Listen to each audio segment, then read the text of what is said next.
할렐루야. 아멘. 경산중앙교회 일부 예배 오신 여러분을 주님의 이름으로 환영합니다. 2023년 마지막 주일 일부 예배입니다.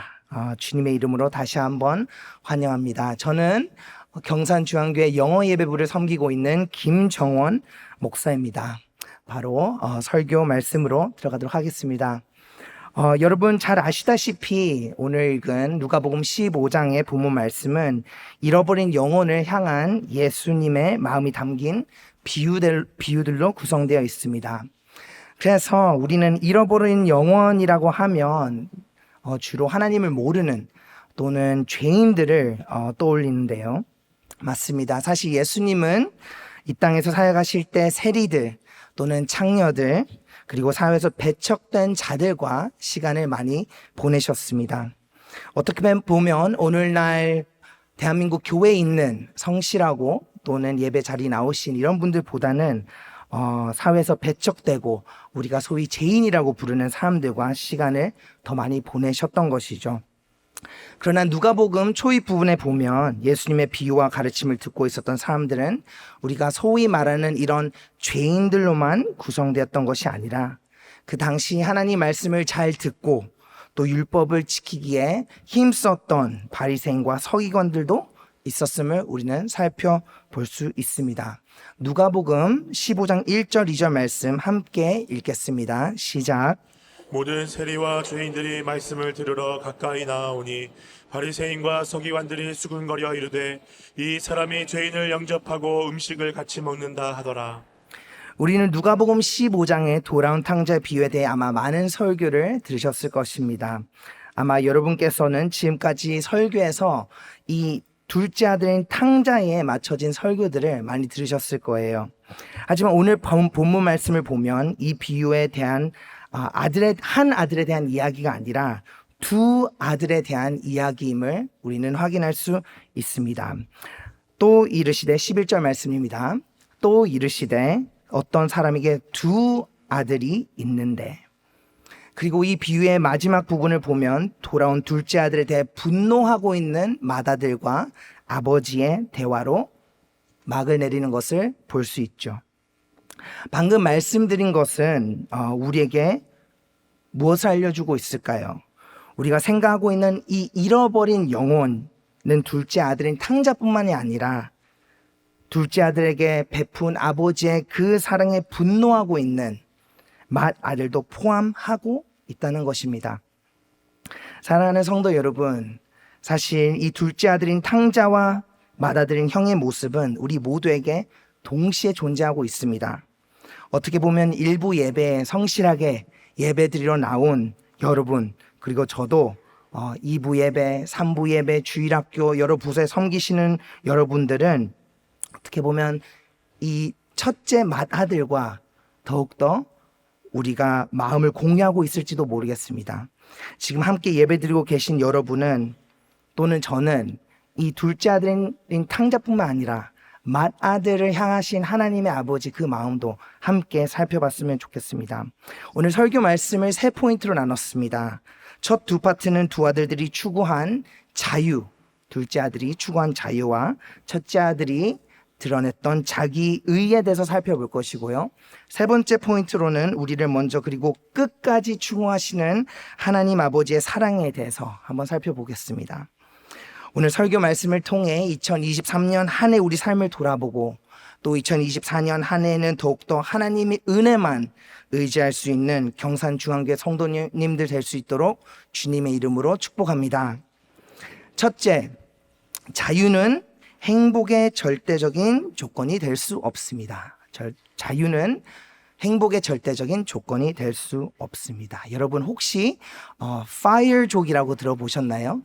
네, 들어보신 분도 계신 것 같은데 이 fire족이라 함은 영어로 이 약어는 financial independence, retire early라는 뜻입니다. 네, financial independence는 경제적 자유라고 하죠. 그리고 retire early는 최대한 빨리 은퇴한다는 뜻입니다. 요즘 많은 청년들에게 말을 해보면 이 fire족이 되는 것이 인생의 최종 목표입니다. 최대한 빨리 경제적으로 자유를 누려서 더 이상 일을 하지 않고 은퇴한 후 여가 생활을 즐기는 것이 많은 청년들이 요즘 추구하고 있는 삶이라고 해도 과언이 아닐 것입니다. 하지만 이러한 생각은 젊은 청년들에게만 국한되어 있는 것이 아닙니다. 여기 있는 저도 또 여러분들도 모두 경제적으로, 시간으로부터, 관계들로부터 속박되어 있는 것으로부터 벗어나고 자유를 얻고 싶어하는 마음들은 다들 있을 줄 압니다. 오늘 본문에서 이 둘째 아들도 마찬가지였습니다. 둘째 아들은 아버지 집에서 평생 일하면서 성실하게 부를 모아 좋은 삶을 누리기보다는 아빠 은행이라는 최상위권 금융권으로부터 자신의 미래 자산을 영끌해서 다 땡겨온 것입니다. 그리고 그 자산을 가지고 뭘 했나요? 13절 말씀 함께 읽어보겠습니다. 시작. 그 며칠이 안 되어 둘째 아들이 재물을 다 모아가지고 먼 나라에 가 거기서 허랑방탕하여 그 재산을 낭비하더니. 네, 여기서 참 재밌는 단어가 등장하는데요. 바로 허랑방탕이라는 단어입니다. 네, 저는 처음 이 단어를 읽었을 때 뭐 저런 단어가 다 있나 싶었는데, 그래서 제가 헬라어 사전으로 한번 찾아보니까 이 헬라 원어로는 아소토스라는 단어를 사용하고 있습니다. 이 아소토스라는 단어는 이 부정 접두어인 아와, 그러니까 접두어라는 것은 단어의 첫 부분, 이 아라는 이 음절을 나타내고 있는 것이죠. 부정 접두인 아와 보존하다는 뜻의 소조의 합성어입니다. 즉, 이 허랑방탕하다는 뜻은 저축하지 않고 무절제하며 경솔하고 비도덕적이며 낭비벽이 심한 상태를 일컫는 말입니다. 즉, 이 둘째 아들은 허랑방탕하게 재산을 낭비하여 살았다는 것은 그 어떤 제재나 통제 없이 자유롭게 원하는 대로, 끌리는 대로 살았다는 것입니다. 사랑하는 경산중앙교회 성도 여러분, 오늘날 우리가 살고 있는 이 세상의 많은 사람들은 바로 이러한 자유가 행복을 가져다 줄 것이라고 믿으면서 살아가고 있습니다. 우리가 살아가고 있는 시대 정신을 잘 나타내는 노래가 있습니다. 어떤 노래인지 여러분 한번 맞춰보십시오. 제가 가사를 읽어드리도록 하겠습니다. 더 이상 참지 않아. 나는 이제 떠날래. 난 이곳에 여기 이곳에 외로움 따윈 없어. 그동안 내 삶은 얼음에 갇혔었지. 이제는 달라. 어제 내가 아니야. 나를 찾지 마. 나는 이제 떠날래. 그 누구도 날 막지 못해. 혹시 아시는 분 계실까요? 네, 아마 3살 이상의 딸을 둔 분이라면 아실 겁니다. 그 디즈니의 겨울왕국의 엘사가 불렀던 Let It Go라는 노래죠.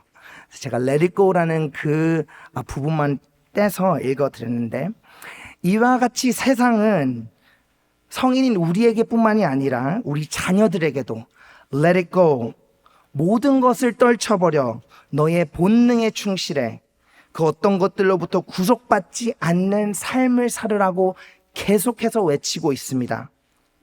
어떻게 보면 대한민국의 저출산 문제, 결혼 안 하는 문제, 여러 사회 문제들이 집값의 폭등 또는 일자리 부족 등 이러한 사회의 인프라의 문제도 있지만, 또 한편으로는 우리 자녀들에게 세상이 외치는 이러한 메시지도 큰 원인이지 않을까 조심스럽게 생각해 봅니다.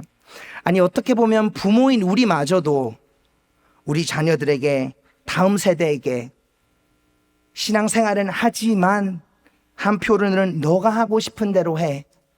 고생하면서 살지만 너만 행복하면 돼. 자유롭게 살아. 라는 조언들 또는 메시지들을 보내고 있지는 않나 생각해 볼 필요가 있습니다. 우리는 이 둘째 아들인 탕자의 허랑방탕한 삶을 보고 이렇게 생각할 수도 있습니다. 만약 그 재산을 가지고 투자를 잘했다면, 그 자유를 가지고 조금 더 현명하게 돈을 굴려서 자산을 모았다면 그렇게 비참하게 돼지들하고 밥그릇을 나눠 먹는 처지가 되진 않았을 텐데, 한편으로 우리는 둘째 아들이 성공하지 못했기 때문에 인생이 실패했고 불행하다고 생각할 수도 있겠습니다. 그렇다면 여러분, 자유를 추구해서 성공한 사람들의 삶을 살펴보면 어떨까요? 훨씬 더 행복한 삶을 살고 있나요? 우리 주변만 둘러봐도 많은 재물과 시간적 여유가 있는 분들이 있습니다. 그런 사람들을 보면 오히려 더 많은 문제들과 씨름하며 이 인생을 살아간다는 것을 우리는 확인할 수 있습니다. 여러분 혹시 마돈나라는 여배우를 아십니까?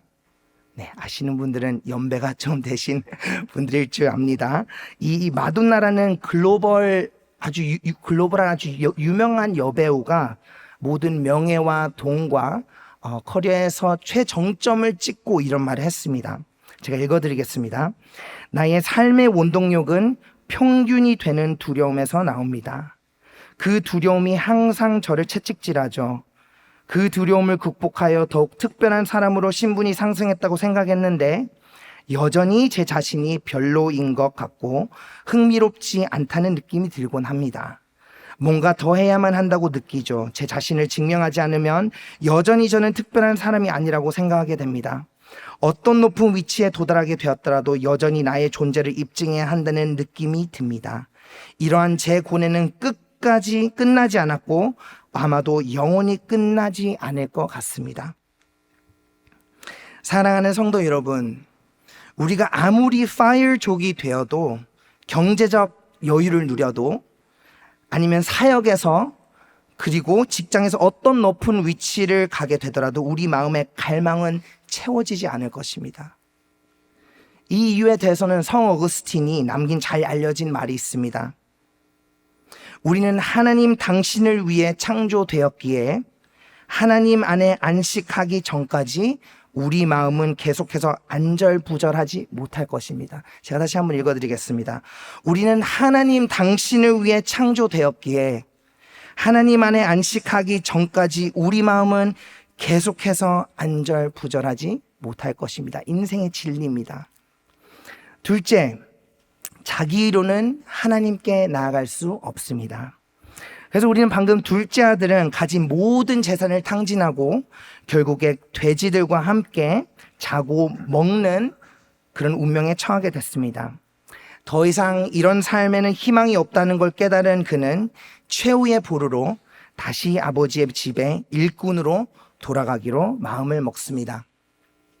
집으로 향하고 있는 둘째 아들은 본 아버지는 둘째 아들을 멀리서 보고 달려와 그에게 입을 맞추고 제일 좋은 옷을 입히고 손에 반지를 끼워주고 살찐 송아지를 잡아줍니다. 열심히 밭에서 일하고 돌아온 맏아들은 둘째 아들의 소식을 듣고 아버지의 집에 들어가기를 거부합니다. 네, 28절 말씀인데요. 함께 읽어보도록 하겠습니다. 시작. 그가 노하여 들어가고자 하지 아니하거늘. 네, 여러분 혹시 밀양이라는 영화를 보셨습니까? 아마 많이들 보셨을 줄 아는데 이 영화에서 여배우 전도연 씨는 영화 속 주인공인 이 시내라는 인물로 등장을 합니다. 안타깝게도 그녀의 아들이 웅변학원의 선생님으로부터 납치돼서 결국에는 살해가 됩니다. 그런데 이 시내 씨는 교회를 나가게 되는데요. 거기서 많은 은혜를 받고 독실한 신자가 됩니다. 그래서 그녀는 이 자기 아들을 살해한 범인을 용서해 주고자 교도소에 면회를 가게 되죠. 교도소에 도착한 그녀는 범인에게 하나님의 은혜와 사랑에 대해 전합니다. 근데 이게 무슨 일입니까? 범인은 아주 인자한 얼굴로 자신이 이미 하나님께로부터 용서받았다고 말을 합니다. 이에 교회 사람들은 범인이 하나님의 은혜로 죄 용서를 받았다며 기뻐하고 있는 사이 큰 충격에 빠진 시내는 쓰러지고 병원에 입원하게 됩니다. 오늘 본문 속에 본 첫째 아들은 어떻게 보면 이 영화 속의 주인공과 같은 마음이었을 것 같습니다. 첫째 아들은 아버지가 둘째 아들에게 베풀어준 아버지의 사랑과 은혜가 못마땅하다고 생각을 한 것입니다. 그렇다면 첫째 아들은 도대체 왜 자신의 친동생에게 베풀어진 이 사랑과 은혜가 못마땅하다고 생각했을까요? 네, 29절, 30절 말씀입니다. 제가 읽어드리겠습니다. 아버지께서 대답하여 이르되 내가 여러 해 아버지께 대답하여 이르되 내가 여러 해 아버지를 섬겨 명을 어김이 없거늘 내게는 염소 새끼라도 주어 나와 내 벗으로 즐기게 하신 일이 없더니 아버지의 살림을 창녀들과 함께 삼켜버린 이 아들이 돌아오매 이를 위하여 살찐 송아지를 잡으셨나이다. 둘째 아들은 자신의 자유를 누리기 위해서 아버지의 집을 떠났다면, 참 아이러니하게도 이 첫째 아들은 아버지를 위해서 행해왔던 자기 의 때문에 아버지의 집에 들어가기를 거부합니다. 소위 죄라고 부르는 허랑방탕한 삶을 살진 않았지만 오히려 자신이 아버지를 행해왔던 일들이 그와 아버지의 관계를 가로막고 있었던 것입니다. 존 거스너이라는 유명한 신학자이자 교수님이 이러한 영적인 아이러니에 대해서 설명을 하고 있습니다. 당신과 하나님 사이를 갈라놓는 것은 어떻게 보면 당신의 죄가 아니라 심판받아 마땅할 당신의 의로운 행함입니다. 사랑하는 주일 일부 예배 성도 여러분, 어쩌면 오늘같이 의미 있는 날 12월 31일 한 해의 마지막 날 오전 8시에 이 자리까지 나온 여러분들이라면 제가 다는 모르겠지만 이 둘째 아들보다는 첫째 아들과 같은 마음으로 예배를 나오시지는 않으셨는지요? 아마 그럴 확률이 있을 거라고 저는 봅니다. 저 자신도 그렇고요. 매주 피곤하지만 주일 오전 7시에 교회에 나와 일부 예배를 드리고 찬양대에 서고 그리고 여러 곳의 부장으로 교사로 섬기고 계신 성도님들이 많이 계실 줄 믿습니다.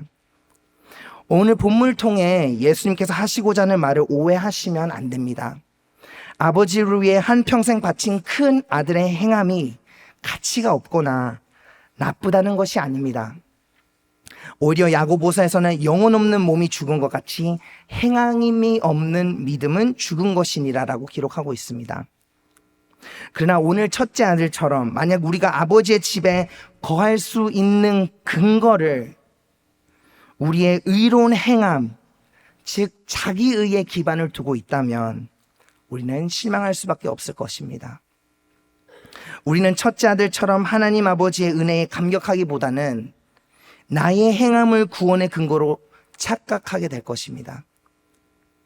돌아온 탕자의 비유를 죄인들과 함께 듣고 있었던 서기관과 바리새인들을 향하여 말씀하시고자 하셨던 예수님의 마음은 자기의 의로 인하여 하나님 아버지의 집에 들어오기를 거부하지 말라라고 외치는 예수님의 메시지이기도 합니다. 사랑하는 경산중앙교회 성도 여러분, 우리는 혹시 맏아들과 같이 우리가 아버지 집에 거할 수 있는 근거를 우리의 헌신, 봉사, 그리고 의로운 행함에 두고 있지는 않은지요?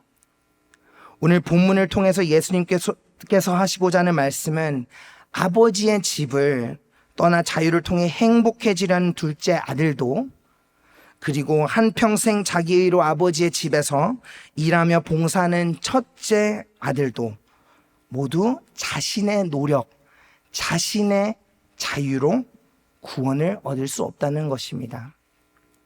네, 마지막 셋째 포인트입니다.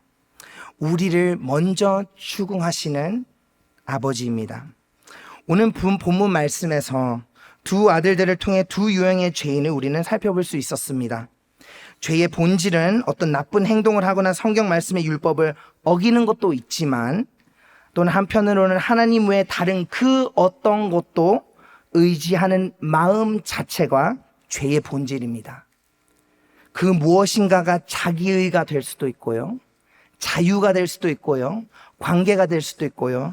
그 어떤 것도 하나님보다 더 사랑하게 되면 그것이 죄의 뿌리입니다. 본문 말씀에서 아버지는 두 가지 유형의 죄인에게 어떻게 반응하시는지 우리는 살펴볼 수 있습니다. 먼저 둘째 아들에 대해 어떻게 반응하시는지 보겠습니다. 20절 말씀입니다. 함께 읽겠습니다. 시작. 이에 일어나서 아버지께로 돌아가니라. 아직도 거리가 먼데 아버지가 그를 보고 측은히 여겨 달려가 목을 안고 입을 맞추니. 하나님은 당신의 백성들을 구원하기 위해서 먼저 추궁하는 하나님이십니다. 탕자의 아버지는 탕자가 그 어떤 말을 하기도 전에, 자기가 잘못했다고 죄의 자백을 하기도 전에 먼저 아들에게 달려갑니다. 이 구절에서 소위 죄인이라고 불리는 둘째 아들을 향하신 하나님 아버지의 마음을 알 수 있습니다. 먼저 하나님께서 죄인의 마음을 추궁하십니다. 그렇다면 맏아들은 어떻습니까? 배은 망덕한 동생에게 자비를 베풀어준 아버지에 대해 분노하고 있는 첫째 아들에 대한 아버지의 반응을 살펴보겠습니다. 28절 말씀 제가 읽겠습니다. 그가 노하여 들어가고자 하지 아니하거늘 아버지가 나와서 권한대. 자기 의에 가득 찬 맏아들에 대한 아버지의 마음도 똑같습니다. 마찬가지로 아버지는 맏아들이 먼저 아버지께 나와 자신의 잘못을 뉘우치는 것을 기다리셨던 것이 아니라 먼저 집 밖에 있는 아들에게 나가서 손을 내미십니다. 자신의 의로운 행함과 헌신으로 아버지로부터 상급을 예상하고 있었던 첫째 아들도 어떻게 보면 둘째 아들만큼이나 괘씸한 죄인이었습니다. 아버지로부터 보상을 자신 노력으로 자신의 헌신으로 받으려고 했던 이 괘씸한 아들에게 아버지는 한 번 더 말합니다. 31절 말씀입니다. 제가 읽겠습니다.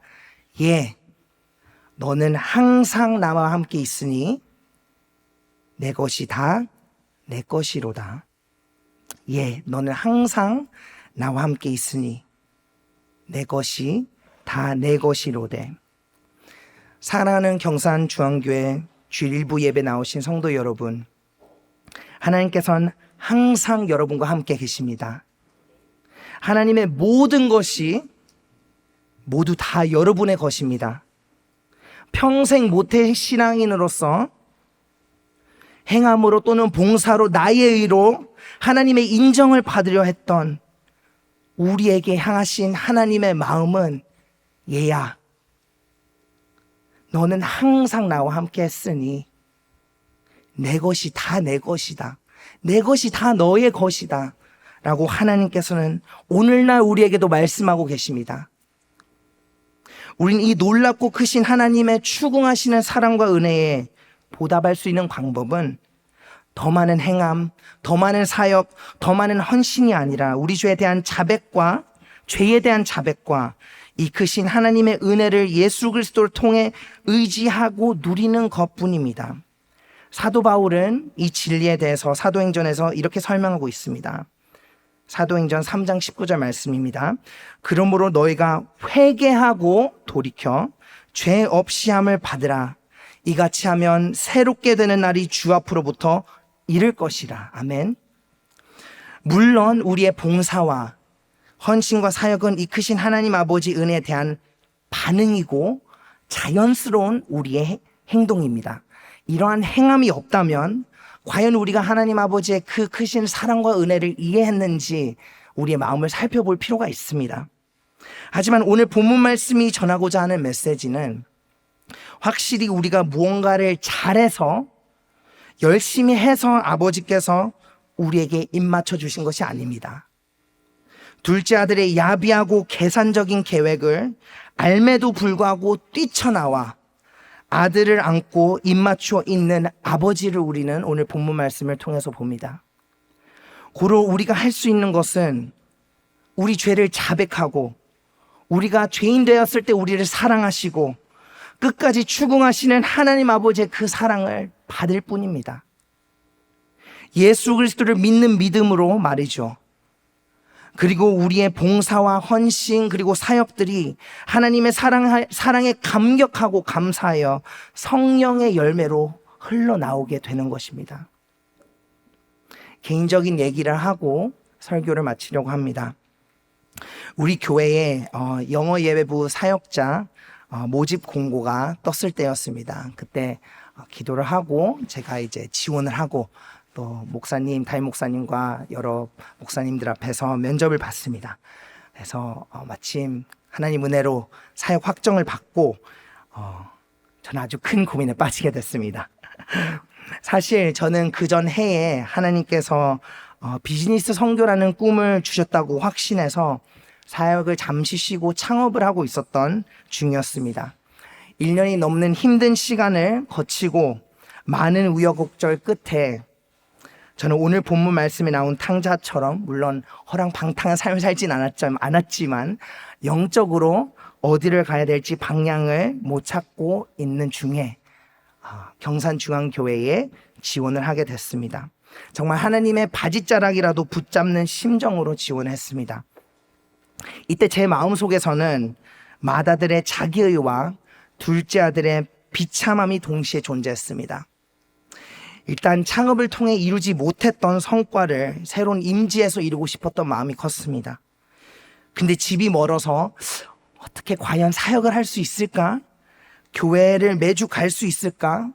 이런 고민을 했습니다. 궁극적으로는 과연 인간적인 관점으로 내가 이 새로운 임지에 갔을 때 사역적으로 많은 성과를 낼 수 있는 최적화된 환경에 내가 놓여 있는가라는 계산적인 생각을 했습니다. 탕자처럼 말이죠. 부임하기 며칠 전 아내와 저는 경주에 이제 바람을 쐬러 갔습니다. 그리고 이런 얘기를 나눴어요. 여보, 만약에 사역을 하게 되면 집도 너무 멀고 이제 주일에는 이제 여보와 또 딸이 차를 써야 되고 내가 또 대중교통을 이용하고 하면 이게 가능할까? 머리를 막 굴려서 아내와 상의를 하고 있었습니다. 그렇게 해서 경주에 이제 주차된 저희 집 차에 도착했을 때 저희 부부는 말문이 턱 하고 막혔습니다. 네, 그 이유는 사진으로 한번 살펴보겠습니다. 네, 바로 저희 차 옆에 경산중앙교회 차가 턱 하고 주차되어 있는 것입니다. 경주에 말입니다. 그것도 평일에.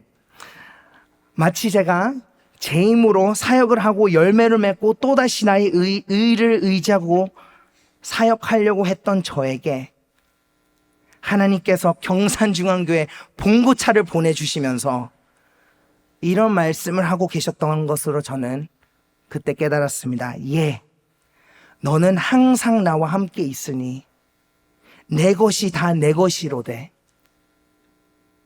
우리 가정에게 하나님께서 말씀하고 계셨습니다. 그렇게 당시 우리 가정은 모든 상황과 여러 환경을 뒤로 한 채 하나님의 부르심에 순종하기로 했습니다. 그리고 그 이후 교회 봉고차로 현재 영어 예배부에서 지금 사진 보여주시면 아주 기쁘고 같은 차로 감사함으로 외국인 성도님들을 섬기고 있습니다. 사랑하는 경산중앙교회 성도 여러분, 2023년 한 해를 마무리하며 여러분은 어떤 아들처럼 살아오셨습니까? 자유가 마치 행복을 줄 것 같이 내가 하고 싶은 대로 오늘날의 시대 정신에 발맞춰 본능적인 욕구로 그것을 충족시키기 위한 삶을 사셨습니까? 만약 그러셨다면 오늘 하나님께서는 여러분들이 돌아오기를 팔 벌려 기다리고 여러분들의 마음속을 두드리며 오늘도 추궁하고 계십니다. 그리고 여러분이 어떤 동기나 의도를 가졌던 하나님께로 나오신다면 여러분을 끝까지 추궁하시는 하나님께서 여러분들에게 먼저 나와 입맞춰 주실 것입니다. 사랑하는 아들아, 사랑하는 딸아, 너를 위해 내가 송아지를 잡아 잔치를 베풀어 주마. 아니면 나의 의를 증명하기 위해 교회에서 또는 세상에서 열심히 봉사로 섬김으로 첫째 아들처럼 보내셨습니까? 마치 내가 열심히 헌신을 해야만 아버지께서 나를 아들처럼 또는 딸처럼 사랑해 주시고 그래야만 축복해 주실 것만 같은 그런 마음으로 한 해를 보내셨습니까? 이런 분들에게 하나님께서 말씀하십니다. 예, 너는 항상 나와 함께 있으니 내 것이 다 내 것이로되. 사랑하는 성도 여러분, 우리가 어떤 형제의 마음으로 한 해를 보냈든 간에 우리를 끝까지 추궁하시고 사랑하시는 하나님 아버지만을 바라며 의지하는 경산중앙교회 성도님 될 수 있도록 주님의 이름으로 축복합니다. 아멘.